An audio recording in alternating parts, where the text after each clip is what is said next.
GOAT. There is no expression, no term that irritates me more than the term GOAT. Anytime I hear anyone use that term, I immediately stop listening to anything they have to say after that. Anytime someone uses that term, they're letting me know that they're not intelligent. You know, I started hearing that term for the first time in the late 2000 teens, especially after the Patriots came back against the Falcons after the 2016 season and that Super Bowl, after Tom Brady had a fifth Super Bowl, I kept hearing assholes referring to him as the GOAT. I always hated the term, and it's always been an egotistical term to me, a term used by internet geeks and people who just parrot whatever they hear other people say. Well, a few assholes say it on the internet, and then you hear everybody saying it. You hear young people saying it. You hear old people repeating what the young people said.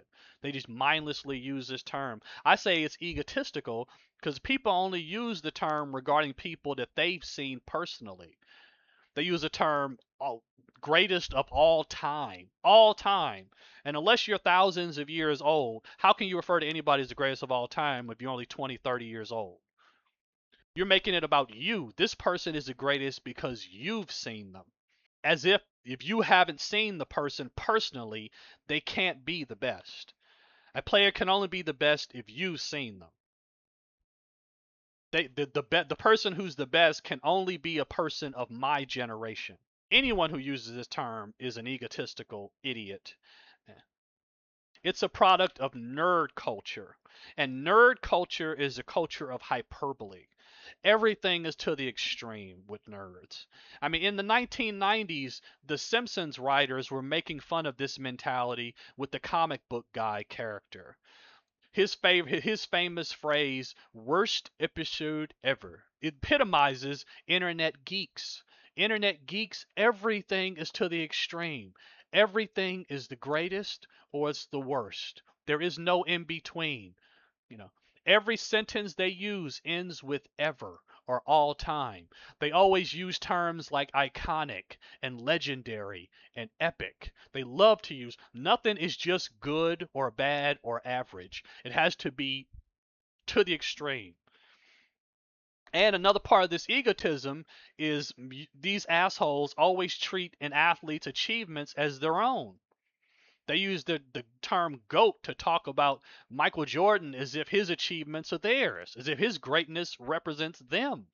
You know, Jordan retired over 20 years ago, and geeks still talk about him as if he played yesterday. If you Google basketball, the next word that comes in is Michael Jordan's name. It's ridiculous. I can't go on any. I can go on any sports website without some asshole talking about Michael Jordan or wearing a Bulls 23 jersey. It's ridiculous. He was a great basketball player, but there are a lot of great basketball players. He's not a fucking god. If he was God, it wouldn't have taken him 7 years to win a championship. If he was God, he wouldn't have needed Phil Jackson and his triangle offense to win. It's ridiculous when they talk about these people as if they're more than human and ignore facts. You know, fools who use the term goat also try to compare different eras, which is always the work of a moron. Only morons compare different eras. Because in sports, rules always change, at levels of athleticism always change. It's ridiculous to ever compare any era. Especially like in the NFL. Philip Rivers has better quarterback statistics than Dan Marino now. Would anybody argue that Philip Rivers was better than Dan Marino? No, but it lets you know they played in different eras. The era Philip Rivers played in was a lot easier on quarterbacks than Dan Marino's era. Who would compare any quarterback playing today to Johnny Unitas? You can't. Some eras there's parity in regarding athleticism. Some eras have freaks that are way more athletic than everyone else. When Michael Jordan came into the NBA in the 1980s, he was a unique physical specimen, a 6'6" shooting guard that could run the floor like a point guard and jump over people. No one had ever seen anything like that before. The shooting guard position before him, the guys were usually 6'3" or 6'4". That's why the entire era that Michael Jordan played, most of his career, he never went up against guys that could match him athletically.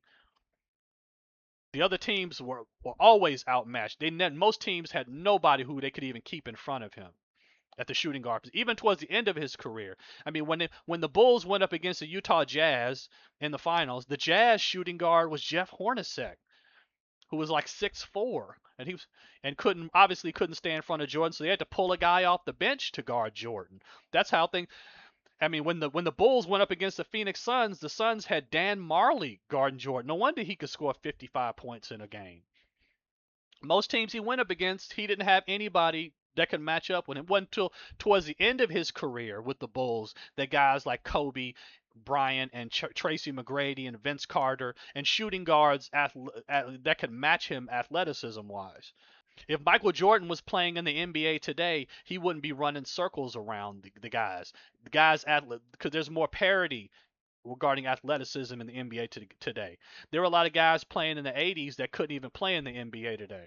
Maybe they wouldn't. Maybe Jordan would still play harder than the guys, but he would have more of a challenge going up against guys today because he wouldn't stand out athleticism wise.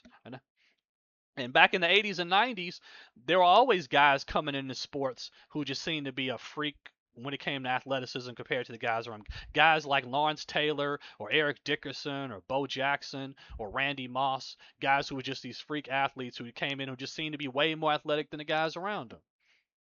You don't see guys like that today. There's more parity across the board in sports.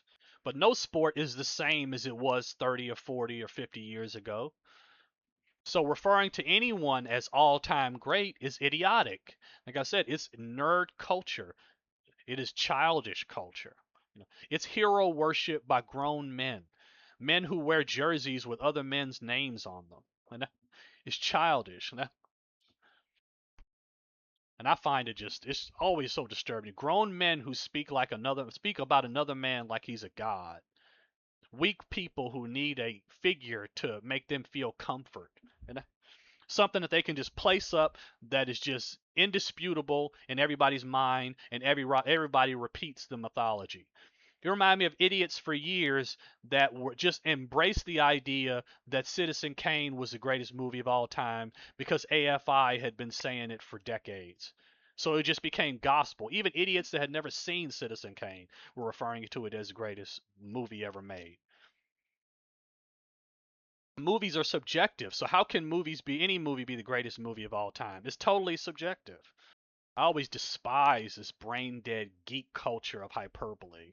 I say it began really in the 1990s, and geek icons like Quentin Tarantino and Kevin Smith just they led the way for the nerd takeover of popular culture to where all this sort of stuff is just normal.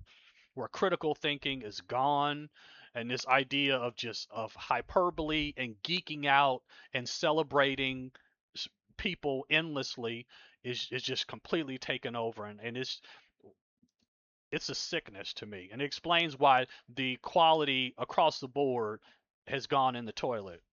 Why movies are worse now than they ever were before, and because people aren't critical of anything. They just want to celebrate comic book movie garbage, and no one even is honest about any of this stuff. This culture has no value, and it retards the development of all people associated with it. I have no problem with admiring someone's talent, but the need to make them into something more than human, it makes me sick. And that's all I have to say about that goat bullshit.